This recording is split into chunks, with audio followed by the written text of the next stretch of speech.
બોલો શ્રી કૃષ્ણ કનૈયા લાલ કી જય. દ્વારિકાધીશ કી જય. ભાગવત ભગવાન કી જય. करारविन्दे न पदारविन्दम् मुखारविन्दे विनवेशयन्तम्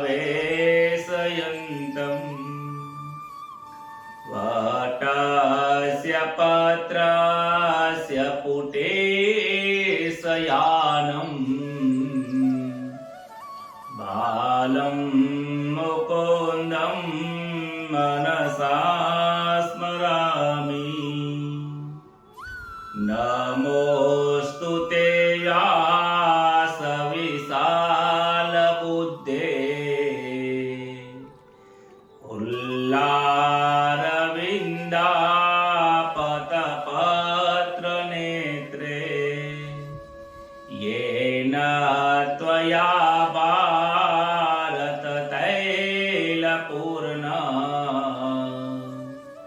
प्रज्वालितो ज्ञानमय प्रदीप.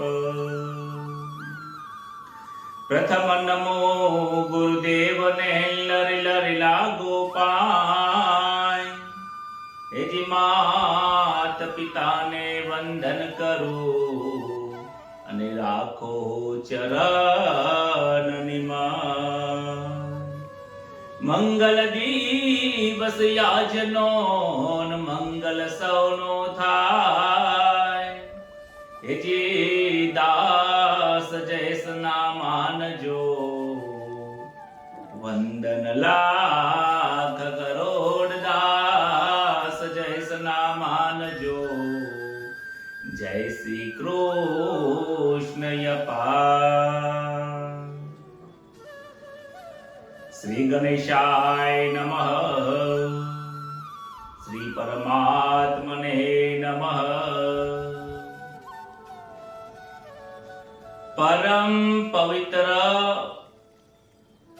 એ જે શ્રીમદ ભગવદ ગીતાનું જ્ઞાન એ અદ્વિતીય જ્ઞાન છે. શ્રીમદ ભગવદ ગીતાનું જ્ઞાન એવું અલૌકિક છે કે જે જ્ઞાન આ લોકમાંથી પરલોકમાં પણ સુખી કરવા વાળું છે. આ લોકથી પરલોકમાં એટલે કે આ જન્મમાં તો કલ્યાણ કરશે, પરંતુ આ જન્મમાં કરેલી મહેનત બીજા જન્મમાં પણ સફળતા આપે છે. ભાગવતનું કરેલું ભજન ક્યારે અલેખે જતું નથી. આવું શ્રીમદ ભગવદ ગીતામાં ભગવાન શ્રી કૃષ્ણ કર્મયુગમાં કહે છે કે હે અર્જુન, તું જે કર્મ કરવાનો છે એ કર્મ ક્યારે અલેખે જતું નથી. સત્કર્મનું બીજ એ સદ પુણ્ય રૂપી અને ભગવદ સત્સંગ રૂપી તને ફળનો પ્રભાવ બીજા જન્મમાં જ્યારે એનો સમય આવે છે ત્યારે ઉગે છે. માટે ભગવત કથા સાંભળવી, ભગવતના શરણે રહેવું, ભગવદ ગીતાને હૃદયમાં ધારણ કરવાથી મનુષ્ય તત્કાલ આ જન્મમાં પુણ્યને પ્રાપ્ત કરે છે, ઈશ્વરની પ્રાપ્તિ કરે છે. સાંખ્ય યોગનો ભગવાન શ્રી કૃષ્ણ સાંખ્ય યોગનો અર્જુનને જ્ઞાન આપી રહ્યા છે, સદ સમજણ આપી રહ્યા છે. સાંખ્ય યોગ શું છે કે સાંખ્ય એટલે કે જ્ઞાન, યોગ એટલે મિલન, જ્ઞાનને પ્રાપ્ત કરવું, સાચી વસ્તુને ખોળવું, ખોટી વસ્તુ શું છે, સાચી વસ્તુ શું છે એની ઓળખાણ કરવી, વિનાશી અને અવિનાશીની પ્રાપ્તિ કરવી અને એને જ્ઞાનને સમજવું એ સાંખ્ય યોગ છે. અર્જુનને વારંવાર સમજાવે છે કે હે અર્જુન, આ દેહ નાશવંત છે અને આ દેહને જે ચલાવનારી જે શક્તિ ચૈતન્ય આત્મા છે એ જ અવિનાશી છે. આ દેહ વિકારી છે, ઈશ્વર જે છે ચૈતન્ય એ નિર્વિકારી છે. જે વિકારી છે એ નિર્વિકારી ઉપર કોઈ પ્રભાવ પાડી શકતો નથી. માટે ગઈકાલે આપણે 23મા શ્લોકની અંદર જોયું હતું, નૈનમ છિંદંતી શસ્ત્રાની, કોઈ શસ્ત્રો આ આત્મ તત્વને છેદી શકતા નથી. નૈનમ દહતિ પાવક, અગ્નિ એને બાળી શકતો નથી, પાણી એને ભીજવી શકતું નથી, અને પવન જે છે એ એને સૂકવી પણ શકતો નથી.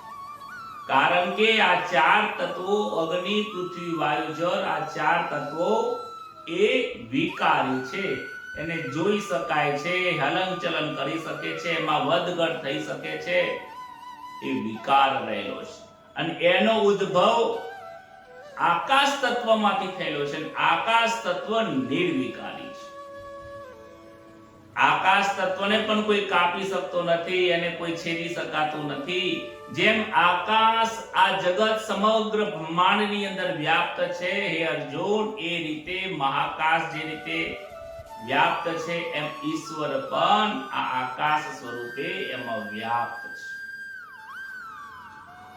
એ પ્રમાણે આગળ 24મા શ્લોકની અંદર કહે છે કે આત્માને પણ કાપી શકાતું નથી, બાળી નથી શકાતું. એને બીજા શબ્દોમાં સમજાવે છે, અચ્છેદ્યો યમદોયોયમ ક્લેદ્યો સોસ્ય એવચ નિત્ય સર્વગત સ્થાનોર રચલોયમ સનાતન. આ શરીરને એટલે કે આત્માને કદી છેદી શકાતું નથી, અને બાળી પણ શકાતું નથી, ભીંજવી શકાતું નથી, આને સૂકવી પણ શકાતું નથી. કારણ કે કેમ એને બાળી નથી શકાતો, કેમ એને કાપી નથી શકાતો, કેમ ભીંજવી નથી શકાતો, કેમ સૂકવી નથી શકાતો, એનું કારણ શું છે? આ 24મા શ્લોકમાં કહે છે, કારણ કે એ નિત્ય રહેવા વાળો છે. એ હંમેશા નિત્ય છે. એવું નથી આજે છે ને કાલે નથી, એવું નથી. નિત્ય સદાય સદાય કાળ માટે રહેવા વાળો છે, અને બધામાં પરિપૂર્ણ છે. કોઈમાં અપૂર્ણ છે એવું નથી. કોઈ પ્રાણીઓમાં અપૂર્ણ હોય, જીવમાં હોય એવું નથી. દરેકમાં જેવું મારામાં છે એવું જ પ્રાણીઓમાં, જીવ જંતુઓમાં, દરેકની અંદર એવું એ તત્વ એવી રીતે રહેલું છે, અચર રહેલું છે, જે ચલાયમાન નથી. અહીંયાથી ત્યાં જાય, આવો કેવો એને કહેવાય નહીં. શંકર મહારાજનું પદ છે. આત્મ તત્વને જાણે જે છે એને ખબર પડે છે કે આત્મ ક્યારે આવતો પણ નથી, જતો પણ નથી. આવે છે જાય છે, જે દેખાય છે that is your દ્રષ્ટિનો ભ્રમ છે. તમને જે દેખાય છે કે આવે છે જાય છે.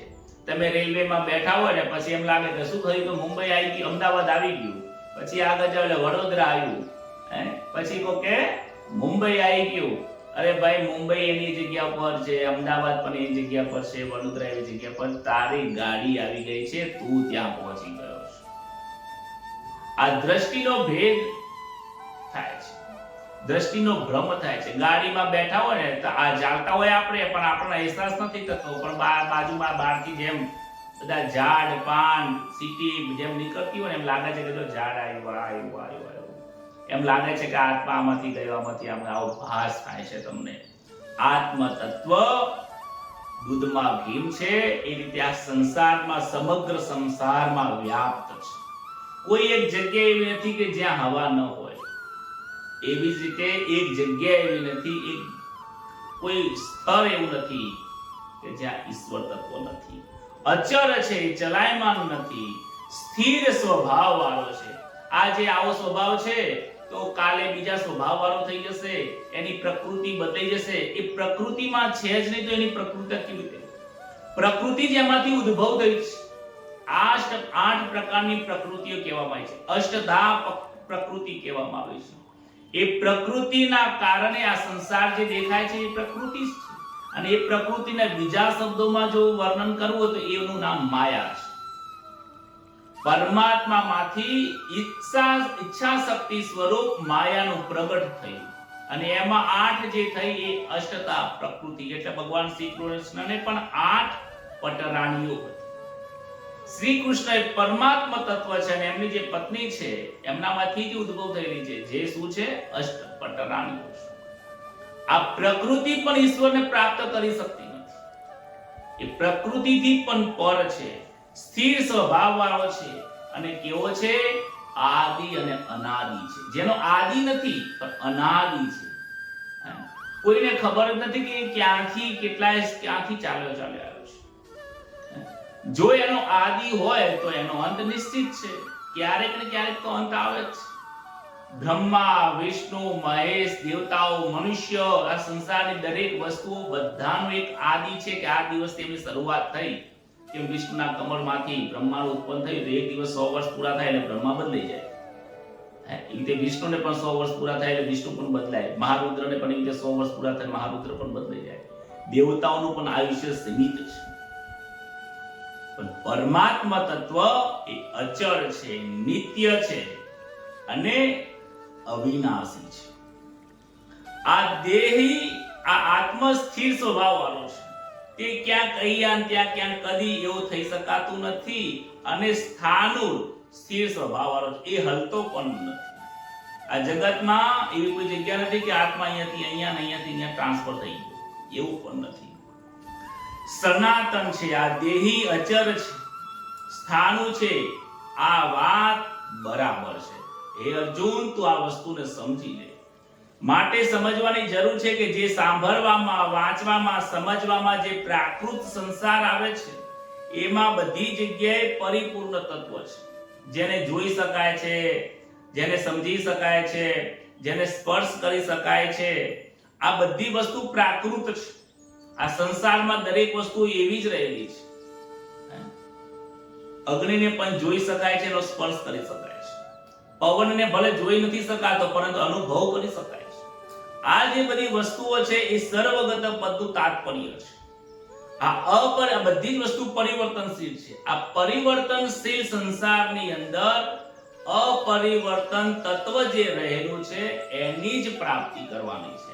અને એ જે અપરિવર્તન તત્વ રહેલું છે, અવિનાશી તત્વ, એ જ આત્મા છે. એ પ્રમાણે આગળના શ્લોકમાં ફરીથી આત્માનું વર્ણન કરે છે.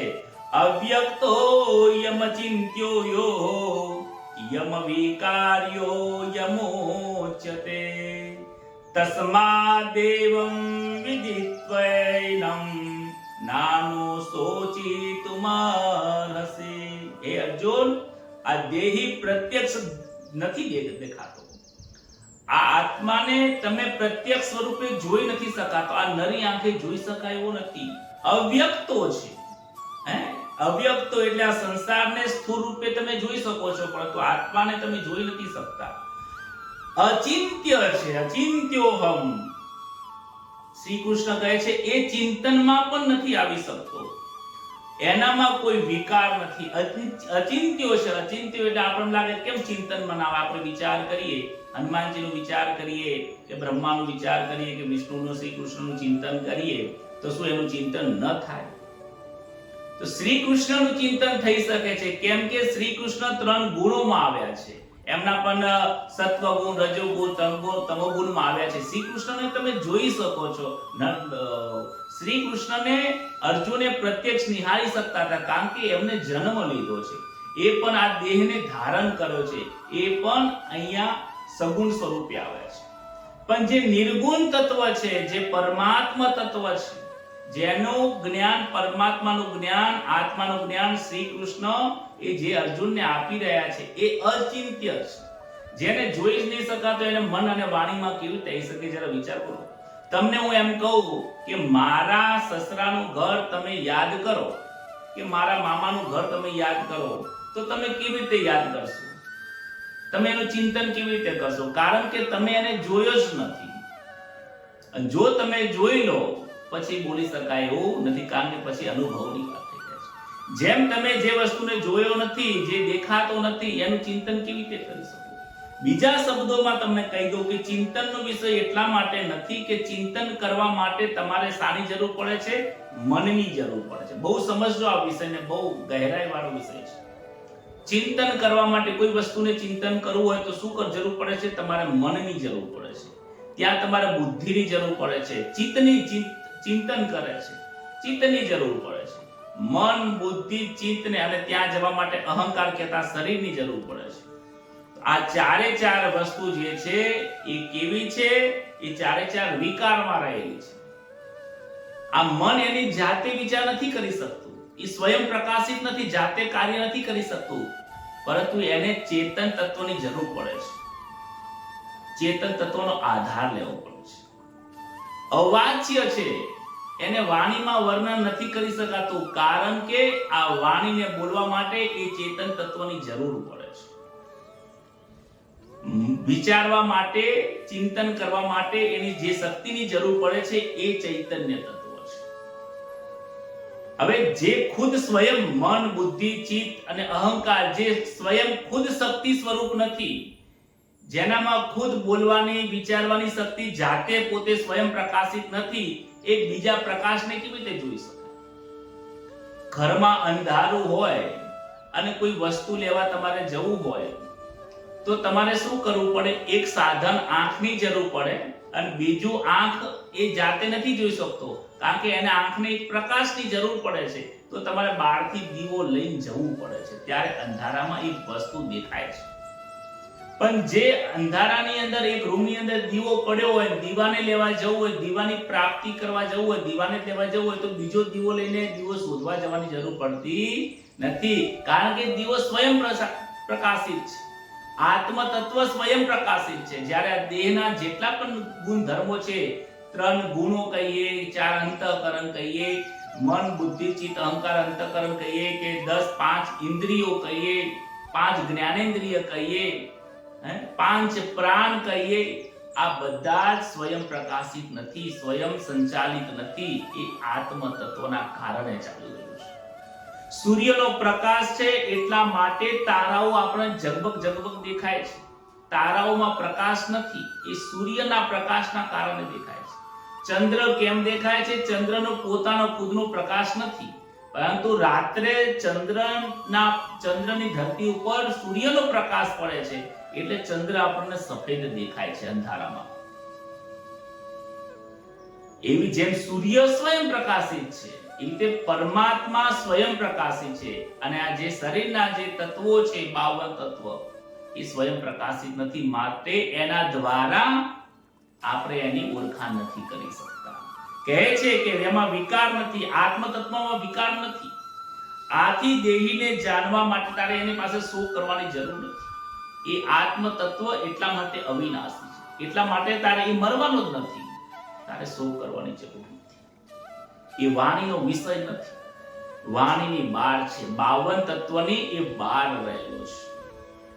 કહે છે કયા ઘણા ભજનમાં તમે વાંચ્યું છે, એ પરાની પાર છે. પરા એટલે વાણી 4 પ્રકારની હોય છે: પરા, પશ્યતિ, મધ્યમા અને વૈખરી. વૈખરી વાણી અહીંયા જ મુખથી બોલાય છે. પરા, પશ્યતિ, મધ્યમા અહીંયાથી કંઠમાંથી બોલાય છે. અને પશ્યંતિ એ નાભીમાંથી, હૃદયમાંથી બોલાય છે. અને પરા છે એ નાભીમાંથી બોલાય છે. અને આ તો ત્યાંથી એ બહાર છે. આ 4 વાણીની બહાર છે, એટલે પછી ત્યાં બોલવામાં આવતું નથી, ત્યાં મૌન ધારણ થઈ જાય. જેને ઈશ્વર તત્વને પ્રાપ્તિ કરી દીધી છે એટલે પછી આગળ એ બોલી નથી શકતા. એટલા માટે તો તમે જુઓ, તમે બધા મહાદેવજી પૂજા કરો ત્યાં બોલતા હશો, નેતિ નેતિ જ્યાં વેદ કહે છે, મારું મન ડો ત્યાં જાવા મથે છે. જ્યાં નેતિ, વેદો પણ ઋગ્વેદ, યજુર્વેદ, સામવેદ, અથર્વવેદ, 6 શાસ્ત્ર, 18 પુરાણ તમારો મહિમા કરતા કરતા જ્યાં પોતે થાકી જાય છે, સરસ્વતી દેવી પણ તમારા ગુણો લખતા લખતા જ્યાં થાકી જાય છે, અને તેનાથી પણ તમે જે પર છો, હે પરમ તત્વ, મારે એની પ્રાપ્તિ કરવી છે. અર્જુન એ અવિનાશી તત્વ છે અને એ દરેકના હૃદયમાં રહેલા છે, દરેકના દેહની અંદર, આ શરીરમાં છે જ. એટલે તું એના માટે એ મરતો નથી, માટે તારે શું કરવાની જરૂર નથી. આનાથી એ વસ્તુ આપણને પ્રાપ્ત થાય છે, શીખવા મળે છે કે ઘણી વસ્તુઓ ક્યારેય દેખાતી નથી, પરંતુ સમાજમાં સત્ય હોય છે. સત્ય વસ્તુને બહાર દેખાય નહીં, પરંતુ એ સત્ય હોય છે ઘણી વખત, એને માનવી પડે છે. આગળના શ્લોકમાં જોઈએ, અથ ચૈનમ નિત્ય જાતમ નિત્યમ રામન્યસે વૃતમ તથાપી ત્વમ મહાબાહો નૈવમ શોચિતુમર્હસી. હે મહાબાહો, કહે છે કે જો તમે આ દેહીને નિત્ય પેદા થવા વાળો માનો અને નિત્ય મરવા વાળો માનો તો પણ તમારે એને શોક કરવાની જરૂર ન કરવો જોઈએ. કદાચ હું તારી વાત માની લઉં, ખરેખર સિદ્ધાંત નથી, આત્મા અવિનાશી છે, ભલે તું માને કે ન માને, છતાં હું એક ક્ષણ માટે હે અર્જુન તારી વાત માની લઉં કે આત્માનો જન્મ પણ થાય છે. આત્માનો જન્મ પણ થાય છે. શું કહે છે કે નિત્ય પેદા થવા. તું કદાચ એવું માનતો હોય કે આત્મા નિત્ય પેદા થાય છે અને નિત્ય મરવા વાળો છે, એવું જો તને લાગે તો પણ તારે શોક કરવાની જરૂર નથી. કેમ શોક ના કરવો જોઈએ એ બીજા શ્લોકમાં કહે છે, જાતસ્ય હિ ધ્રુવમ મૃત્યુ ધ્રુવમ જન્મ મૃતસ્ય ચ તસ્માદ પરિહારાર્થે નત્વમ શોચિતુમર્હસી. કેમ કે જાતસ્ય હિ ધ્રુવમ મૃત્યુ. હે અર્જુન, જો તું એવું માને છે કે ચૈતન્યનો જન્મ પણ થાય છે અને મરવા વાળો પણ છે, જન્મવા વાળો છે, તો પણ શોક ના કરવો જોઈએ. કારણ કે જેનો જન્મ છે એનું મૃત્યુ નિશ્ચિત છે અને ધ્રુવમ જન્મ મૃત્યસ્ય છે, જેનું મૃત્યુ છે એનો પાછો જન્મ પણ નિશ્ચિત છે. હવે તું જેની સામે તને એમ લાગે છે કે હું મારી સામે જે દુર્યોધન ને બધા ઊભા છે, મારા ભાઈઓ ઊભા છે, દ્રોણાચાર્ય ગુરુ છે, આ બધાને હું મારી દઈશ, તો એમનો જન્મ બીજી વખત થવાનો જ છે અને એ મરશે તો નવો જન્મ લેશે અને એ આગળ જન્મેલા છે તો મૃત્યુ છે, મૃત્યુ છે તો જન્મ છે. આત્મા અવિનાશી છે, છતાં તું ન માનતો હોય તો હું તને કહું કે કદાચ માની લઈએ કે આત્મા નો જન્મ પણ છે, મૃત્યુ પણ છે, તો જન્મ મૃત્યુ હોય તો પણ તારે શું કરવાની જરૂર નથી. આગળના શ્લોકની અંદર કહે છે કે જે જન્મે છે તેનું મૃત્યુ નિશ્ચિત છે, દેહ મરે તો બીજો દેહ ધારણ કરે છે. આ પણ તારી વાતમાં હું સમજી શકું છું. કહે છે કે જીવનમાં એક જેવું ક્યારે દેખાતું નથી. અવ્યક્તાની ચ ભૂતાની વ્યક્ત મધ્યાની ભારત અવ્યક્ત નિધનાન્યેવ તત્ર કા પરિદેવના. બીજા અધ્યાયના 28મા શ્લોકની અંદર કહે છે કે હે ભારત, હવે સ્પષ્ટપણે સમજાવે છે અને જેટલું પણ સમજાયું છે એ બધાનો આની અંદર સારાંશ આપી દે છે. શું કહે છે કે બધા પ્રાણીઓમાં જન્મ અગાઉ પણ અપ્રગટ હતા અને મરણ પછી પણ અપ્રગટ બની જશે. કેવળ વચમાં જે તને થોડું ઘણું જે પ્રગટ દેખાય છે એમાં શોક કરવાની વાત જ શું છે? તારો અને મારો જે જન્મ અત્યારે થયેલો તને દેખાય છે પહેલા પણ આપણે નતા. હવે બીજી રીતે સમજાવે છે કે આપણે પહેલા પણ નતા, આ દેહથી તો નતા જ અને આ દેહથી ભવિષ્યમાં પણ આપણે રહેવાના નથી. તારા મારવા કે ન મારવાથી આ દુર્યોધન ને દ્રોણાચાર્ય ને પિતામહ તને જે દેખાય છે એ પહેલાય નતા અને ભવિષ્યમાં પણ તું નહીં મારે તો પણ આ રહેવાના તો નથી, એક દિવસ તો આ મરવાના જ છે. માટે તારે શું કરો, અત્યારે જે તને ટેમ્પરરી જે દેખાય છે એની પાછળ પણ તારે શું કરવાની જરૂર નથી. હવે આપણને કદાચ એમ લાગે કે આ દેહથી મારા મામા, કાકા, ગુરુ, પિતા, માતાજી, માં, ભાઈ, બહેન, જે પરિવારના જે સંબંધો છે એ પહેલા તો ક્યાં આપણે ઓળખતા હતા, આપણે ક્યાં સંબંધ હતો અને ભવિષ્યમાં ક્યાં આપણે સંબંધ થવા. અત્યારે જે આપણે સંકળાયેલા છીએ, લાગણીઓથી બંધાયેલા છીએ તો દુઃખ થવું જોઈએ ને. પણ પરમાત્મા તત્વ કહે છે, શ્રી કૃષ્ણ કહે છે કે તારે અહીંયા પણ શું કરવાની જરૂર નથી. તું એમ માનતો હોય કે વર્તમાન કાળની અંદર ભૂતકાળમાં ભવિષ્યમાં કદાચ નથી તો વર્તમાનમાં તો છે, તો વર્તમાનમાં પણ નથી. આજે તને એમ લાગે છે કે તારી સામે પિતામહ ગુરુ જે ઊભા છે એ તને દેખાય છે, તારો ભ્રમ છે. એક્ચ્યુઅલી અત્યારે મરી જ રહ્યા છે, તું પણ મરી રહ્યો છે. આ સંસારમાં જેટલી પણ વસ્તુ છે એ ક્ષણે ક્ષણે મળી રહી છે. એક પણ ક્ષણ, મને એનું એક ઉદાહરણ આપું તમને કે જ્યારે આપણું બાળપણ હતું ત્યારે પણ આપણે વર્તમાન કાળમાં એ સમયે આપણે જીવતા જ હતા, પણ એ બાળપણ કયા તારીખે કયા સમયે કેટલા વાગે પૂર્ણ થઈ ગયું અને યુવાનીમાં આવી જાય ખબર પડી નહીં પડી, કારણ કે એક ક્ષણે બાળપણ મરી રહ્યું હતું. એ બાળપણ ક્યારે યુવાનીમાં આવી ગયું, યુવાની એક ક્ષણે મરી રહી છે એ પણ ખબર જતી રહી છે એ ખબર નથી પડતી. અને આજે ઘરડા થઈ ગયા, ચામડી ઢીલી થઈ ગઈ, દાંત પડી ગયા, કઈ તારીખે કયા સમયે આપણને વૃદ્ધાવસ્થા આવી ગઈ છે શું એ ખબર પડી છે? એ પણ નથી ખબર પડી. માણસનો જન્મ થાય છે એ ક્ષણથી એ મૃત્યુની શરૂઆત થઈ જાય છે. હર મનુષ્ય હરેક પદાર્થ એક ક્ષણે મરી રહ્યો છે, એક ક્ષણે જીર્ણ થઈ રહ્યો છે. 5 વર્ષ પહેલા આપણું જે શરીર સશક્ત હતું એ આજે નથી, અને આજે છે એ આવનારા કાલે અને 2-4 વર્ષ 5 વર્ષ પછી પણ એ રહેવાનું નથી. માટે હે અર્જુન, આ શરીર હર સમયે હર સ્થિતિ અને પરિસ્થિતિમાં એ મરણને યોગ્ય છે, એ ક્ષીણ થાય છે. અને જે વારંવાર ક્ષીણ થઈ જ રહ્યું છે તો એની પાછળ તારે હરખ અને સુખ કરવાની ક્યાં જરૂર છે? તારે એની પાછળ સુખ કરવાની જરૂર નથી. એ અર્જુન, તું આ વાતને સમજી લે. આ વાતને બહુ સમજાવવાની જરૂર છે કે જીવાત્મા આત્મ તત્વ છે એ શાશ્વત છે, અને દેહ છે એ સમયસર બદલાઈ રહ્યો છે.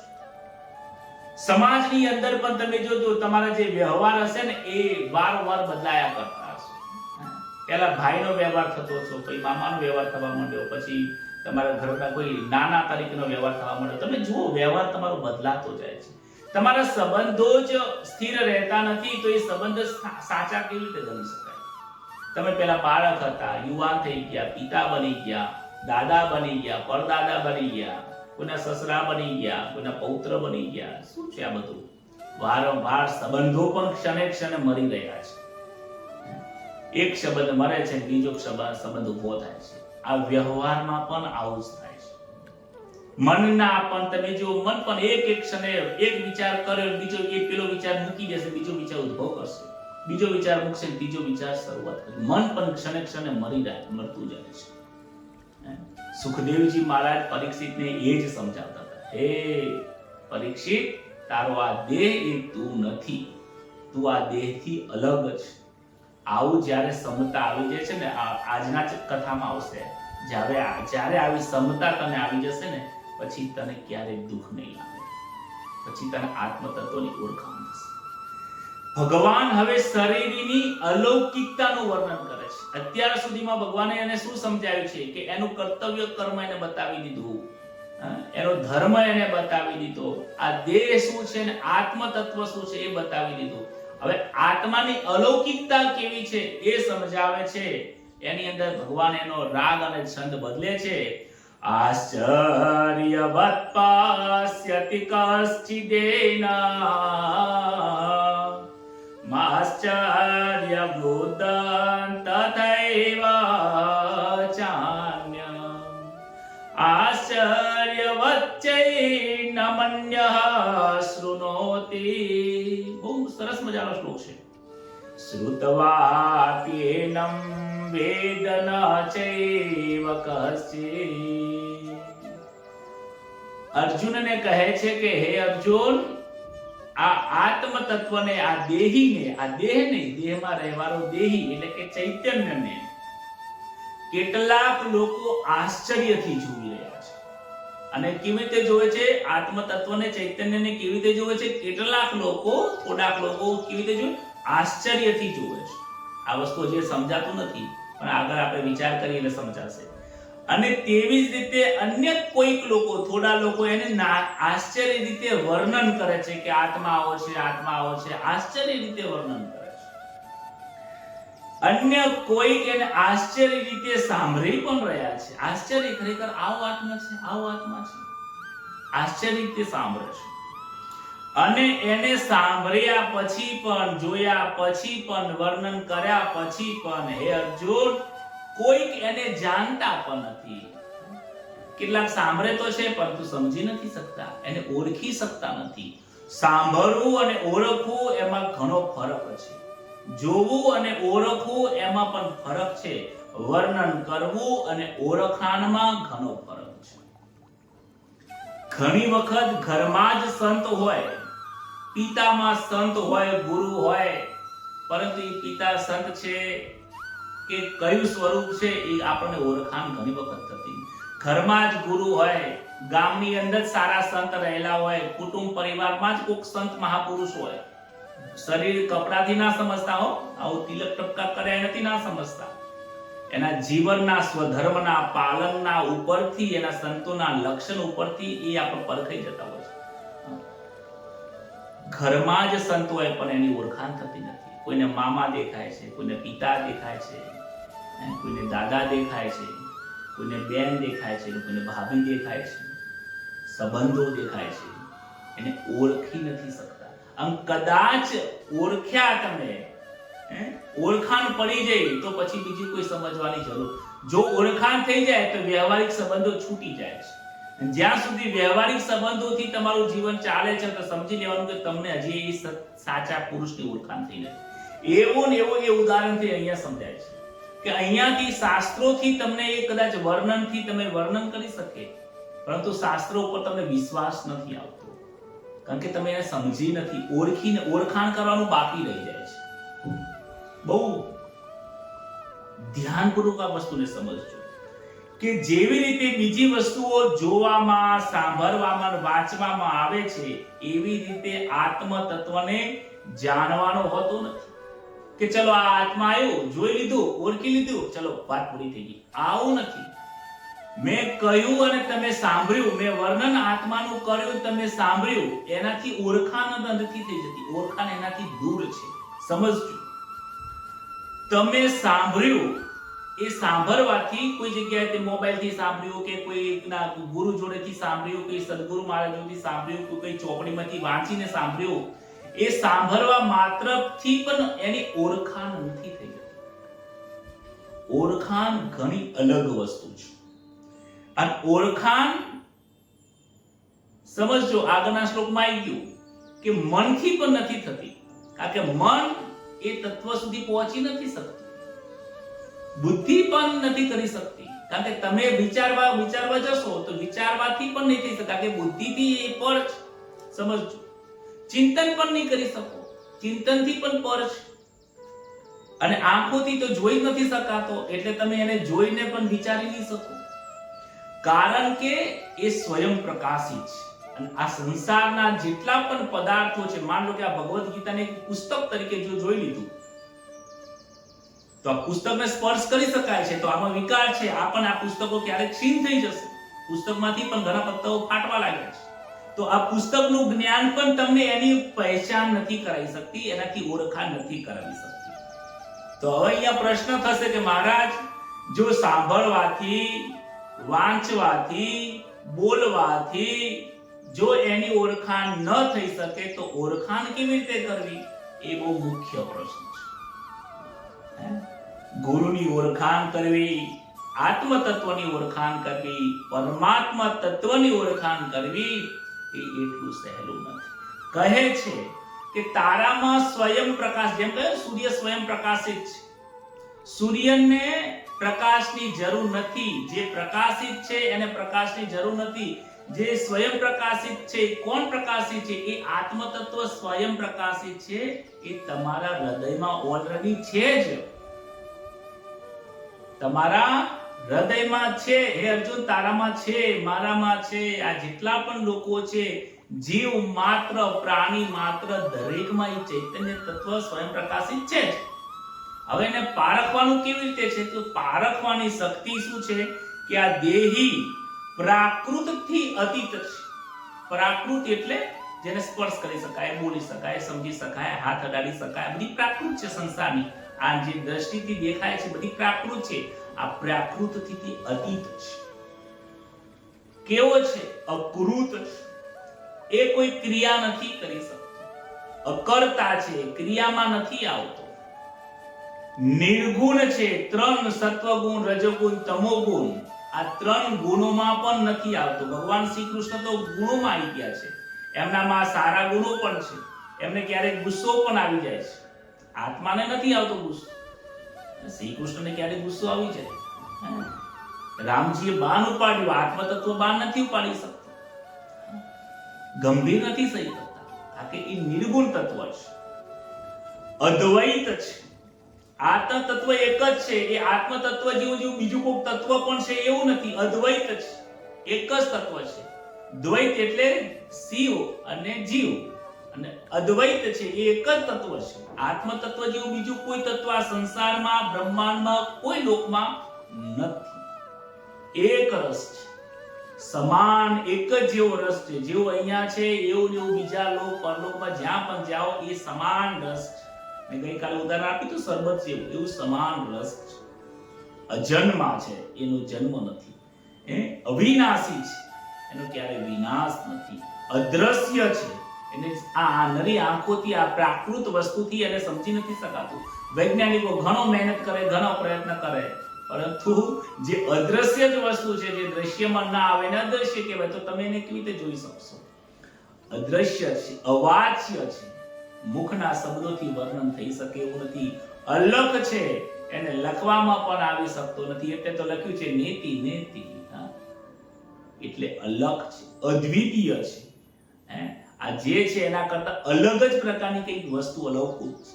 અલૌકિક છે, આ લોકમાં છે, પરલોકમાં છે, અલૌકિક છે, લૌકિક નથી. આપણે બધા કેવા છે? લૌકિકમાં રહેવાવાળા છે. આ લોકમાં રહીએ છીએ, સંબંધોમાં માનીએ છીએ, એને કોઈને સત્સંબંધ જ નથી. અલૌકિક છે, કોઈ લોક સાથેનો સંબંધ નથી. નિરંજન છે, નિરંજન અંજન કહેતા આંખ, આંખોથી પર છે, દેખી શકાય એવું નથી. અને કેવો છે? નિરાકાર છે, એનો કોઈ આકાર નથી. હવે આ જેટલા પણ મેં મારા શબ્દોથી તમને વર્ણન કર્યું, છતાં પણ હજી તમે એની ઓળખાણ કરવાનું બાકી રહી જાય છે. ઓળખાણ એ અલગ વસ્તુ. આ વર્ણનથી આપણે એને સાંભળ્યું છે, આવો આવો આવો આવો આ પ્રકારે છે, પરંતુ ઓળખાણ રહી જાય છે. અને એ ઓળખાણ કોણ કરાવે છે? એ ઓળખાણ જેને એને ઓળખ્યો હોય એ એની ઓળખાણ કરાવી શકે. આજે તમે મને ઓળખો છો, ગમે ત્યારે તમારા ઘરે સુરત કે મુંબઈ કે તમે રાજકોટ જ્યાં રહો છો, હું તમારા ઘરે આવું તો તમને મારી ઓળખાણ પડી જાય, તમે મને ઓળખો. પણ મારા સદગુરુ મહારાજ જે છે એને તમને નહીં ઓળખો. કેમ? કારણ કે એમની ઓળખાણ તમારી થઈ નથી. જે જેને ઓળખે છે એ એને ઓળખાઈ શકે. તો આત્મ તત્વની ઓળખાણ કોને કરી છે? કે સદગુરુ મહારાજે એની ઓળખાણ કરી છે. એ ઓળખે છે કે આત્મ તત્વ જોડે પહોંચવાનો માર્ગ કયો છે. હવે જોજો, આમાં પણ એક ટ્વિસ્ટ આવે છે, સમજવા જેવું છે કે સદગુરુ જોડે જવાથી પરમાત્માના દર્શન કરાવે, ઓળખાણ કરાવે, પણ એ ઓળખવાનું તો પોતાની જાતે જ રહે છે. એ તમને માર્ગ બતાવે છે કે આ માર્ગે જવાની જરૂર છે. એ તમને હાથમાં નહીં આપી હતી કે એ આ તત્વ રે, એમ હાથમાં નહીં આપે. કોઈ પણ ગુરુ મહારાજ તમને આત્મ તત્વને હાથમાં આપી આંગળી કરીને નહીં બતાવે કે પેલા રે પરમાત્મા જોઈ લે, એવું નહીં બતાવે. કારણ કે એમાં દોષ રહી જાય છે. કારણ કે તો નિરંજન નિરાકાર છે, કેવી રીતે તમે આંગળી કરી, પણ તમને એમનો અનુભવ કરાવડાવશે. નાનું બાળક પણ પ્રયત્ન કરશે, તમને ઓળખાણ કરવા માટે પ્રયત્ન કરશે, જ્ઞાન આપશે, એ સુધી તમને પહોંચાડી દેશે, દ્વાર સુધી પહોંચાડશે. બીજા અર્થમાં તમને કહી દઉં કે નાનું બાળક હોય અને 2 મહિનાનું, 3 મહિનાનું કે 6 મહિનાનું, 5, 12 મહિનાનું બાળક હોય, હવે એને ભૂખ્યું થાય તો મોઢામાં દાંત ના હોય એટલે એની માં શું કરે કે રોટલીને કટકો કરે અને પછી વિચાર કરે કે દાંત નથી તો શું કર્યું કે ચૂરી દઉં. એ રોટલીને ચૂરું બનાવી દે. ચૂરું બનાવ્યા પછી શું નાખે કે હજી ચૂરું નાખીશ તો એને ડચુરો પડશે, તો પછી દૂધ નાખે. દૂધમાં ચૂરી ચૂરી ચૂરી ચૂરી એકદમ મિક્સિંગ કરી એકદમ પતલું પ્રવાહી કરી નાખે. જ્યારે એ ન ચાલે તો પણ ચાલે, પછી એની માં શું કરશે? એ ચૂરીઓ લઈ એના મુખમાં મૂકશે. હવે મુખમાં મૂકે ત્યાં સુધી જવાબદારી એની માની છે. ચૂરી નાખ્યું, દૂધમાં પલાળી દીધું, એકદમ કાઠું હતું તો કોમળ કરી નાખ્યું, પ્રવાહી કરી નાખ્યું, એના મુખમાં મૂક્યું. આટલા સુધી એ ગુરુની એની માતાની જવાબદારી છે. પછી મુખમાંથી અંદર ઉતારવું એ માની જવાબદારી નથી આવતી, અને માને આવડે પણ નહીં, અને માં કરી પણ ના શકે. એ એના બાળકે એની જાતે કરવું પડે. ચાહે એ એક જ દિવસનો બાળક હોય ને તો માતા એના સ્તનમાંથી દૂધ આપે, ના આપે તો જોરથી દબાઈને એને મોઢામાં નાખીને આપે, પણ એને આવી રીતે ઉતારવું તો એની જાતે જ શીખવું પડશે. અને દરેક બાળક ઉતારતા જાતે શીખે. આ પહેલી ક્રિયા છે. એવી રીતે ઈશ્વર તત્વ તમને બતાવશે, અહીંયાથી તમને વર્ણન થશે, અનુભવ પોતાની જાતે કરવાનો રહેશે. અને અનુભવ ક્યારે થશે કે સદગુરુ તમને જે માર્ગ બતાવે છે એ માર્ગે ચાલવાથી અનુભવ થશે. કહે છે કે ગુરુજનો તમને ઓળખાણ કરાવે છે, બતાવે છે, માર્ગ આપે છે, પરંતુ અનુભવ પોતાની જાતે કરવાનો છે. સ્વયં નિજ સ્વરૂપને ઓળખવાનું છે. કહ્યું છે કે જ્ઞાનેન્દ્રિયો દ્વારા એને ઓળખી શકાતું નથી. જ્ઞાનેન્દ્રિય તો કેવું છે, એ જ્ઞાનેન્દ્રિયથી પણ પર છે. આ જે ઇન્દ્રિયો છે, શરીરની 10 ઇન્દ્રિયો, એનાથી પણ ઓળખી શકાય એવું નથી, કારણ કે એનાથી પણ ભિન્ન છે. અપરિવર્તનશીલ અવિનાશી પરમાત્માનો મારો નિત્ય સંબંધ છે. સદગુરુ મહારાજનું જ્ઞાન પ્રાપ્ત થયા પછી એ જ્ઞાન એવું જ્ઞાન હોય છે કે હે અર્જુન, તું અર્જુન નથી, તું ચૈતન્ય સ્વરૂપ પરમાત્માનો અંશ છે. અને એવી રીતે જ્યારે મનની અંદર પોતે અહેસાસ કરે, અનુભવ કરે, અને એવો અનુભવ કર્યા પછી એ વર્તનમાં, જીવનમાં, વ્યવહારમાં એ વાત ઉપર સ્થિર બેસી જાય. સદગુરુ મહારાજે જે જ્ઞાન આપ્યું, જ્ઞાન ઉપર સ્થિર બેસી જાય. શ્રી કૃષ્ણ ભગવદ્ ગીતામાં જે જ્ઞાન આપ્યું, એ જ્ઞાન ઉપર મનમાં અનુભવ કરી સ્થિર બેસી જાય, ત્યારે એને જાણકારી થઈ જાય છે કે ભગવાન એ શું છે, ઈશ્વર તત્વ શું છે, એનો એને અનુભવ થાય છે. અનુભવ અર્જુનને આગામી 10મા, 11મા, 12મા શ્લોકની અંદર જ્યારે જઈશું ત્યારે વિરાટ સ્વરૂપના દર્શન કરાવીને એને અનુભવ કરાવશે. અહીં દર્શન કરાવશે અને દર્શનમાં એને શંકા થશે, ત્યારે આગળ બીજા શ્લોકોની અંદર ભગવાન એને અનુભવ કરાવશે. સમજવું અને અનુભવ કરવો અલગ વસ્તુ છે. સાંભળવું અલગ, અનુભવ કરવો એ અલગ વસ્તુ છે. વાંચવું અને અનુભવ કરવો એ અલગ વસ્તુ છે. જ્યારે આ સાંભળેલું, વાંચેલું અને સદગુરુ મહારાજના વચનના શબ્દ ઉપર જ્યારે મન સ્થિર થઈ જાય છે, ખીલો ત્યાં વાગી જાય છે, પછી કઈ કહેવાની જરૂર પડતી નથી. પછી ત્યાં તમને અનુભવ થઈ જાય. અને એક વખત અનુભવ થઈ જાય ને તો આગળના શ્લોકમાં કહી દીધું હતું કે જ્યારે જ્યાં એ અનુભવ થઈ જાય છે પછી વ્યક્તિ કદી પાછો વળતો નથી.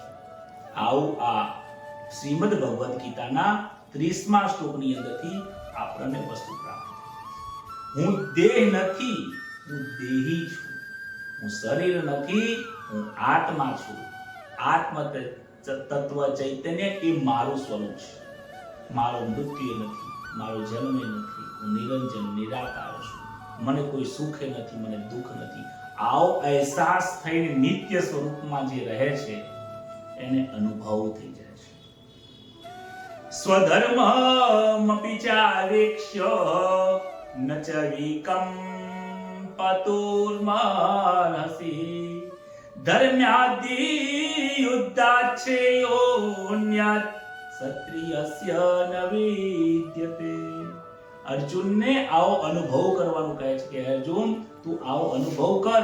માટે કહે છે કે આ બધી જ વસ્તુ આશ્ચર્ય છે કે લોકો સાંભળે છે પરંતુ અનુભવ નથી કરતા, એટલે આશ્ચર્ય જેવી વસ્તુ છે. વિચારે છે પરંતુ અનુભવ નથી કરતા, આશ્ચર્યની વાત છે. જ્ઞાનને અંદર આ જે વસ્તુ સાંભળીએ છીએ, બોલીએ છીએ, એ બધા ઉપર સ્થિર નથી રહેતો, માટે એને અનુભવ નહીં થતો, એટલે એ આશ્ચર્ય જેવી વાત છે.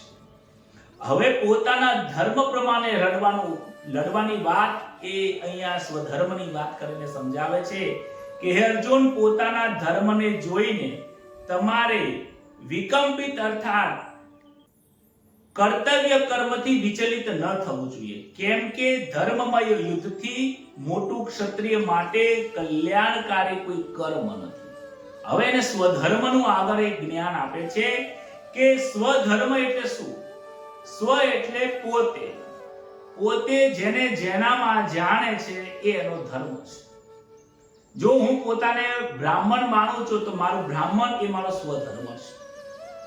જો હું પોતાને શેઠ માનું તો શેઠનું જે કર્તવ્ય છે એ મારો ધર્મ છે. જો હું પોતાને પિતા કોઈ જગ્યા ઉપર કોઈ સ્થળ પર પિતા માનું છું તો પિતા તરીકે મારો જે ધર્મ છે એ મારો સ્વધર્મ છે. જો તમે તમારે પોતાની કોઈ જગ્યા ઉપર પત્ની તરીકે માનો છો, માતા માનો, તમે કોઈને જે પણ તરીકે એને માનો છો, ક્ષત્રિય માનો, નોકર માનો, ધનવાન માનો, ગરીબ માનો, જે પણ તમને જે પરિસ્થિતિમાં તમને જે તમે પોતાને સ્વને માનો છો, એનું જે કર્તવ્ય છે એ જ તારું કર્તવ્ય છે. એ કર્તવ્યનું પાલન એ કલ્યાણકારી છે. અહીંયા અર્જુન ક્ષત્રિય છે, યુદ્ધની પરિસ્થિતિમાં એ કાયર થઈ ગયો છે, તો કહે છે કે ક્ષત્રિય માટે યુદ્ધ કરવું એ જ તારો સ્વધર્મ છે. ક્ષત્રિય માટે કર્તવ્ય કર્મ એ યુદ્ધથી વિમુખ ન થવું જોઈએ. યુદ્ધ કરવું એ જ તારો ક્ષત્રિય ધર્મ છે. માટે સ્વધર્મનું પાલન કરવું એ જ કલ્યાણકારી છે. અર્જુનને પહેલા થતું હતું કે યુદ્ધ કરીશ, બધા લોકો મરી જશે તો પાપ લાગશે. આ પાપ એને દેખાતું હતું, તો એ પાપનો પ્રશ્નનો ઉત્તર પણ આગળના શ્લોકમાં આપે છે. અને અર્જુન કહે છે કે મારા માટે કલ્યાણકારી હોય એ મને તમે કહો તો અહીંયા કલ્યાણકારી કહે છે કે તારા માટે કલ્યાણકારી તારો સ્વધર્મ છે. હે અર્જુન, તું તારા કર્તવ્ય કર્મને પાલન કર. દેહના વ્યવહારે કર્તવ્ય કર્મ એ જીવનું સાધન છે. આ તો ક્ષત્રિયની વાત થઈ ગઈ. આ જીવાત્માનો પણ સ્વધર્મ છે. આ જીવાત્માનો સ્વધર્મ શું છે કે જીવાત્માનો સ્વધર્મ એ આત્મધર્મનો છે. આત્મા એ કોનો ધર્મ છે? એ પરમાત્માનો ધર્મ છે. તો જે પરમ તત્વનો જે ધર્મ છે, આત્મ તત્વનો જે ધર્મ છે, એનું જે કર્તવ્ય છે, એનો જે વ્યવહાર છે એ આ જીવાત્માનો વ્યવહાર છે. આત્માની ઓળખાણ કરીને સ્થિતિમાં સ્થિત રહેવું એ આ જીવાત્માનો ઓળખાણ છે. એ આપણને આ 31મા શ્લોકમાંથી પ્રાપ્ત થાય છે. અને સમાજમાં પણ આપણે જ્યાં જ્યાં જીવન જીવીએ ને, જ્યાં જ્યાં આપણો વ્યવહાર પ્રગટ થાય ને, આપણો પોતાનો સ્વધર્મ ભૂલવો ન જોઈએ. આપણે જે કથા કરીએ છીએ સ્વધર્મ છે. સ્વધર્મની પાછળ કેવું કર્મ હોવું જોઈએ ને એ આવનારા કર્મયોગની અંદર બતાવશે. કહે છે હે અર્જુન, આ યુદ્ધ તું ગોતવા નતો ગયો, તે પોતે પ્રાપ્ત નથી કર્યું. યદ્રોચ્છયાચોપનન્નમ સ્વર્ગદ્વારમ પાવૃતમ સુખિનઃ ક્ષત્રિયા પાર્થ લભન્તે યદ્વમેદૃશમ. હે અર્જુન, તને આ યુદ્ધ તારી જાતે તને મળ્યું, તે તારી જાતે પ્રગટ નથી કર્યું, પણ એની મેરે આપોઆપ સ્વાભાવિકપણે મળ્યું છે. તને કદાચ ખબર હશે કે જ્યારે તમે પાસા રમવા ગયા હતા, તમારી સાથે અન્યાયથી તમને હરાવી દેવામાં આવ્યા, અને એક એવી વાત ત્યાં નક્કી થઈ કે 12 વર્ષનો વનવાસ અને 13મો તમારે અજ્ઞાતવાસ રહેવાનો. અજ્ઞાતવાસમાં તમને જો ઓળખી લેશે, પકડી પાડશે, તમારી પહેચાન કરશે, તો ફરીથી તમારે 12 વર્ષનો વનવાસ, 1 વર્ષનો વનવાસ તમારે અજ્ઞાતવાસ ભોગવવો પડશે. પરંતુ અજ્ઞાતવાસ અને 12 વર્ષ 13 વર્ષ વનવાસ ભોગવ્યા છતાં પણ જ્યારે તમે નક્કી થઈ હતું કે તમને અહીંયાથી તમને જમીનનો ટુકડો મળશે, કે અહીંયા તમને રાજ્યમાં તમને અડધો હિસ્સો મળશે, તો જ્યારે સંધિ કરવા ગયા ત્યારે એમને ના પાડી દીધી અને શું કહ્યું કે તમારે જો આ રાજ્ય જોતું હોય અને રાજ્યમાં રહેવું હોય તો તમારે મારી સાથે યુદ્ધ કરવું પડશે. આ યુદ્ધ તારી પાસે સામેથી આવ્યું છે, તારે યુદ્ધ કરવા તું નથી કહ્યું. માટે આ એક પ્લસ પોઈન્ટ છે, તારા માટે મોટી વસ્તુ છે. બીજી વસ્તુ એ અધર્મના માર્ગે છે, તું ધર્મના માર્ગે છે, અને ધર્મમાં યુદ્ધ કરવું એ તારો સ્વધર્મ છે. માટે જો તને આપ મેરે મળેલું આ ખુલ્લો તારો સ્વર્ગનો દ્વાર છે, આ તારા માટે સ્વર્ગનો દ્વાર સામેથી તને પ્રાપ્ત થયું છે. હે પૃથાનંદન, ક્ષત્રિયો આને આ સુખ આપવાનું છે જેમને આવું યુદ્ધ પ્રાપ્ત થાય છે. યુદ્ધ તો એમને પણ પ્રાપ્ત થયું છે, એમને પણ યુદ્ધ મળ્યું છે, તને પણ યુદ્ધ મળ્યું છે, પરંતુ તને સ્વર્ગ આપવાનું છે. કેમ? કારણ કે તને એ તું ધર્મના માર્ગ ઉપર છે, એ અધર્મના માર્ગ ઉપર છે. એટલે કહે છે જીવનની ઉન્નતિ માટે અવસર મળે છે. જેમ અર્જુનને સ્વર્ગની પ્રાપ્તિ કરવા માટે એક તને અવસર મળે છે. અર્જુન, સારો અવસર છે.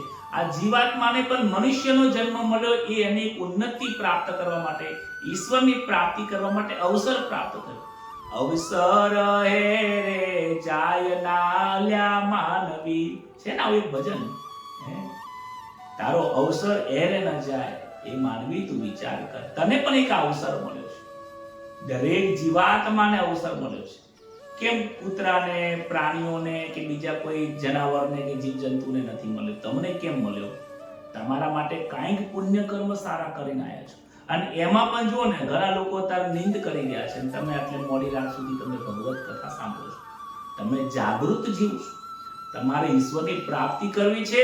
એ અહીંયા દેખાય છે, જેમ અર્જુને ધનુષ મૂકી દીધું અને કાયરતા દેખાણી, એવી તમારામાં આધ્યાત્મિકતા, જે ઈશ્વરની પ્રાપ્તિ કરવી છે, જે મુમુક્ષુ જીવ છે, એ દેખાય છે કે જે 15, 20, 17, 20 લોકો રોજે રોજ જોવા આવે છે અને કથા એક ચિત્તે એક સમય આપણે સાંભળીએ છીએ. બાકી 800-900 લોકોનો ગ્રુપ છે, તમે આટલા સાંભળો છો, એ મુમુક્ષુ જીવ છે. મને ખૂબ આનંદ થાય છે કે આવા લોકો આજે પણ આ ધરતી ઉપર છે. હું તમારા બધા આવા મુમુક્ષુને, માં રહેલા ચૈતન્ય તત્વ, આત્મ તત્વને, જે આવા જિજ્ઞાસુ વાળા છે, બે હાથ જોડીને વંદન કરું છું, દંડવત નમસ્કાર કરું છું, કે જે હવે પરમાત્મા તરફ નજીક જઈ રહ્યા છે. કેટલા આપણે કિસ્મત વાળા છે. આ શ્લોક આપણા માટે જ છે. મનુષ્ય જન્મ મળ્યો, એમાં પણ આપણે ભગવદ કથા મળી છે, એમાં પણ આટલું સત્ય જ્ઞાન પ્રાપ્ત થવા મળ્યું છે, પ્રાપ્ત થયું છે. હે અર્જુન, તને તો સામેથી સ્વધર્મ મળ્યો છે, યુદ્ધ કર, આનંદ કર. અને કહે છે યુદ્ધ નહીં કરે તો કઈ હાનિ થશે એ તને દેખાશે. શું દેખાશે? હવે આને હાનિ બતાવે છે કે તું સ્વધર્મનું પાલન નહીં કરે તો શું થશે? કહે છે અથ ચેતત્વમિમં ધર્મ્યં સંગ્રામં ન કરીષ્યસી તતઃ સ્વધર્મ કીર્તિંશ્ચ હત્વા પાપમવાપ્સ્યસી. હે અર્જુન, જો તું આ ધર્મ યુદ્ધ નહીં કરે તો પોતાનો ધર્મ છોડીને તારે બીજા ધર્મમાં જવું પડશે. તો શું થશે? તારા કીર્તિનો ત્યાગ કરીને પાપને પ્રાપ્ત થશે. તું જ્યારે કહે છે કે તું ગઈ વખતે કહ્યું તું એને આગલા શ્લોકની અંદર કે હું આ બધાને મારીશ તો મને પાપ લાગશે, એનો જવાબ આપ્યો છે કે એ વાત ખોટી છે. સત્ય એ છે કે તું તારા સ્વધર્મનું પાલન કરીશ તો જ તને પુણ્યની પ્રાપ્તિ થશે, અને તું સ્વધર્મનું પાલન નહીં કરતો એ જ મોટું પાપ છે. પિતાનો ધર્મ પાલન ના કરે, પુત્રનો ધર્મ પાલન ના કરે, પત્નીનો ધર્મ પાલન ના કરે તો એ પાપ છે. આ જીવાત્મા પોતાને ઈશ્વરની પ્રાપ્તિ કરવાની છે ને એના માટે મહેનત ના કરે, એ દિશામાં પ્રયત્ન ના કરે તો પાપ છે. પાપ છે એટલે પાછું નરક 4 પગ વાળું ભૂત છે. તૈયારી છે. બોલો રાધે રાધે. સમજાય છે ને? આપણો ધર્મ પણ સ્વધર્મની વિચાર કરવો. જ્યારે વ્યવહારમાં જતા હોય તો વ્યવહારિક આપણો જે સ્વધર્મ છે એ પાલન કરો. આપણે નોકરી કરતા હોય તો નોકરી કરવાનો આપણો સ્વધર્મ શું છે કે નીતિ નિયમથી કામ કરવું, એ સ્વધર્મ છે. અને મનુષ્ય જન્મનો આપણને પ્રાપ્ત થઈ જતો એનો સ્વધર્મ આપણે ખ્યાલ આવી ગયો છે કે સ્વધર્મ શું છે, એનું પાલન કરવું. સાંસારિક માટે એમ કહે છે કે સંસારમાં મળેલી તમને જે ફરજો છે એ ફરજો અદા કરો, નહીતર એ પાપ થઈ જશે. અને કર્તવ્ય કર્મ છોડીને જીવ બંધાય છે. આ જીવાત્મા પોતાનું કર્તવ્ય ભૂલી જાય તો પાછો એ મનુષ્ય નરક યોનિમાં પડે છે અને બંધનમાં મુક્ત થાય છે. પુનરપી જનનમ પુનરપી મરણમ. પાછો જન્મ લેવો પડશે, પાછું આ યોનિમાં ભોગવવું પડશે. કહે છે અકીર્તિં ચાપી ભૂતાની કથયિષ્યન્તિ તે વ્યયામ સંભાવિતસ્ય ચાકીર્તિર મરણાદિતિ રચતે. કહે છે કે બધા પ્રાણીઓમાં, દરેક પ્રાણીઓમાં સદા રહેવા વાળી અપકીર્તિનું કથન થશે. જો તું યુદ્ધ નહીં કરે તો શું થશે? તો તારી અપકીર્તિ થશે. અને અપકીર્તિ જે થાય એ પાપ જેવું કહેવાય છે. પાપ જેવું નહીં, પાપ જ કહેવાય છે. અને અપકીર્તિ થશે, પાપ, આવું તને પાપ લાગશે તો ભવિષ્યમાં શું થશે કે જે અપકીર્તિ સન્માનિત મનુષ્યને માટે મૃત્યુ કરતા પણ દુઃખદાયી છે. સામાન્ય મનુષ્ય કોઈ હોય, સામાન્ય મનુષ્ય, એનો જો તિરસ્કાર કરવામાં આવે, અપમાન કરવામાં આવે ને તો પણ એને દુઃખ લાગે છે. તો કોઈ મહાન વ્યક્તિ હોય, પૈસે ટકે સુખી હોય કે કોઈ સન્માનીય વ્યક્તિ હોય અને એનું જો અપમાન કરવામાં આવે તો એને તો કેટલું બધું પાપ લાગે, એની તો જાણે કે જમીન ફાટી જાય એટલું દુઃખ લાગે. એવું ને એવું અર્જુન તારે પોતાને સમજવાનું છે કે તું કેટલો સન્માનીય છે. તું દુર્યોધન, ભીષ્મ પિતામહ અને આ જગતની અંદર જેટલા પણ પ્રાણીઓ છે બધા જ લોકો, દરેક લોકોમાં તારી કીર્તિ છે. ધનુર્ધર એટલે કે અર્જુન ધનુર્ધર છે અને એ ધનુર્ધર અર્જુન કાયર બનીને યુદ્ધમાં પોતાના શસ્ત્રો નીચે મૂકી દીધા, યુદ્ધથી ભાગી ગયો. આવી તારી કાયરતા જોઈને તને અપકીર્તિ થશે અને તને પાપ લાગશે. અને એનાથી વિશેષ શું થશે કે ક્ષત્રિય માટે અપકીર્તિ બહુ મોટું દુઃખદાયક છે. એના ક્ષત્રિય માટે અપકીર્તિ ક્યારે પણ સુખકારી બનતી નથી, એ એના માટે બહુ મોટું દુઃખદાયક છે. તો હે અર્જુન, તું યુદ્ધ કર. આ અપકીર્તિ તારા માટે યોગ્ય નથી. જો તું યુદ્ધ નહીં કરે તો અપકીર્તિ થશે. સંસારની દ્રષ્ટિએ શ્રેષ્ઠ માનવા વાળા લોકો તને દુખી કરશે. એક સામાન્ય જે માણસ હશે એ પણ તારે કહે છે જવા દો અર્જુનને, એ તો યુદ્ધમાંથી નીકળી ગયો, ભાગી ગયો, મૃત્યુથી ભાગી ગયો. માટે હે અર્જુન, તું યુદ્ધ કર, તારા સ્વધર્મથી તું હટીશ નહીં. ભયાદ્રુપતરમ મત્સ્યન ભયાદ્રનાદુપરતપમ મમ્સ્યન્તે ત્વામ મહારથઃ એસામ ચ ત્વમ બહુમતો ભૂતવા યાસ્ય શિલાઘવમ. બીજા અધ્યાયનો 35મો શ્લોક છે. કહે છે કે લોકો માનશે કે તું ડરથી ભાગી ગયો છે. મહારથી લોકો તને ભયના કારણે, કાયરતાના કારણે યુદ્ધમાંથી ઉપરામ થયેલો માનશે. લોકો તને શું સમજશે કે યુદ્ધના ભયથી ડરી ભાગી ગયો. અને જેઓની ધારણામાં તું બહુ માને છે, જેઓના ધારણામાં જે લોકો એવું વિચારે છે કે તું સર્વશ્રેષ્ઠ ધનુધારી છે, થઈ ચૂકેલો છે, એમની દ્રષ્ટિમાં તું લઘુતાને પ્રાપ્ત થઈશ. એમની દ્રષ્ટિમાં તું હાવ એકદમ નીચો થઈશ. તારા માટે આ યોગ્ય નથી. શું કહે છે કે ભીષ્મ પિતામહ તને બહુ સુરવીર માને છે, ધનુર્ધરમાં શ્રેષ્ઠ દ્રોણાચાર્ય તને શ્રેષ્ઠ માને છે. કહે છે દ્રોણાચાર્ય તેમ કહે છે કે આ પૃથ્વી ઉપર શ્રેષ્ઠમાં શ્રેષ્ઠ કોઈ ધનુર્ધરી હોય તો એ સુરવીર પાર્થ છે, અર્જુન છે. અર્જુન જેવી એકાગ્રતા કોઈનામાં છે ને, માટે એ શ્રેષ્ઠ ધનુર્ધર છે. અને આજે પણ શ્રેષ્ઠ ધનુર્ધરમાં એ અર્જુનની કીર્તિ છે.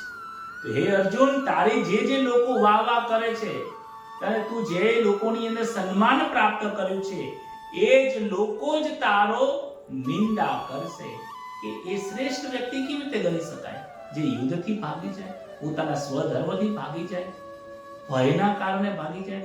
અને એ તો છોડો, કદાચ એ સમજશે આ દુર્યોધન એ બધા શું લોકો વાતો કરશે, એ તારી તો નિંદા કરે છે અને એ લોકો એટલું તો ચાહી જ રહ્યા છે. માટે હે અર્જુન, તારા માટે અપકીર્તિ તારા માટે દુઃખદાયક છે. માટે કહે છે કે ભયથી લીધેલો નિર્ણય મનુષ્યને નાનો બનાવી નાખે. જો તમે કોઈ ભયમાં રહેલા હશો, કોઈ દુઃખમાં હશો અને એ સમય તમે જો કોઈ નિર્ણય લઈ લેશો ને તો સમાજમાં તમે નાના બની જશો. નીડર બનીને નિર્ણય લો, ભયથી નિર્ણય ના લેશો. એવી રીતે જ્યારે આ જીવાત્માને ભય લાગે છે ત્યારે પોતાની શક્તિને ભૂલી જાય છે, પોતાની ઓળખાણ જે છે નીચ સ્વરૂપને ભૂલી જાય છે. અને હવે 36મા શ્લોકની અંદર વર્ણન કરે છે કે કેવું થશે, કેવી હાલત થશે, કેવું પરિણામ આવશે. કહે છે અવાચ્ય વાદાંશ્ચ બહુન અવાચ્ય વાદાંશ્ચ બહુન વંદિષ્યન્તે તવાહિતઃ નિંદંતસ્તવ સામર્થ્યમ તતો દુઃખતરમ નો કિમ. તારા શત્રુઓ એની રાહ જોઈને બેઠા છે કે આટલું તો વિચારી રહ્યા છે. શું વિચારે છે કે તારા શત્રુઓ તારા સામર્થ્યની નિંદા કરશે અને ન કહેવાના વચનો કહેશે. આનાથી વધારે તારે માટે દુઃખની બીજી વાત શું છે? દુર્યોધન જ તારા જે દુશ્મનો છે જેને દુર્યોધન દુશાસન ને તું ભાઈ સમજે છે એ તારા મનથી ભાઈ છે, તારા માટે શત્રુ નથી, પરંતુ એમના માટે તો તું શત્રુ છે. એટલે જે તને શત્રુ સમજી રહ્યા છે એ તારા સામર્થ્યની નિંદા કરશે કે એ તો વિચરો છે, એ તો કાયર છે. જો અમારા યુદ્ધથી હારી ગયો, યુદ્ધથી ભાગી ગયો, બાણ અને બધું નીચેને ગાંડીને ધનુષ નીચે મૂકી દીધું, અને એક ક્ષત્રિય થઈને, અને જ્યાં યુદ્ધ તો સુરવીર બનીને માટે સુરવીર થઈને યુદ્ધ માટે લડવાયો હતો, હવે અમને બધાને જોઈ એ કાયર થઈ ગયો છે. આવું જોઈને તારી નિંદા કરશે, તને ન બોલવાના શબ્દો બોલશે, ત્યારે હે અર્જુન તારા અંદર ક્રોધ આવશે, અને ગુસ્સામાં તું એ સમય ઉપર ધનુષ ઉઠાવીશ અને એની સામે તું યુદ્ધ કરીશ. અને એ સમયે યુદ્ધ એ ધર્મ યુદ્ધ નહીં થાય, એ પછી તારા તરફથી પણ અધર્મ યુદ્ધ થઈ જશે. કેમ કે જે અપમાનજનક શબ્દો બોલ્યો એના કારણે તારામાં ગુસ્સો આવ્યો છે. કેમ ગુસ્સો આવ્યો? તને દ્વેષ ઉત્પન્ન થયો છે, તારામાં દ્વેષ ભાવના પ્રગટ થઈ છે કે મને બોલી ગયો. કારણ કે આવું તને થશે જ. કેમ? કારણ કે તું ક્ષત્રિય છે.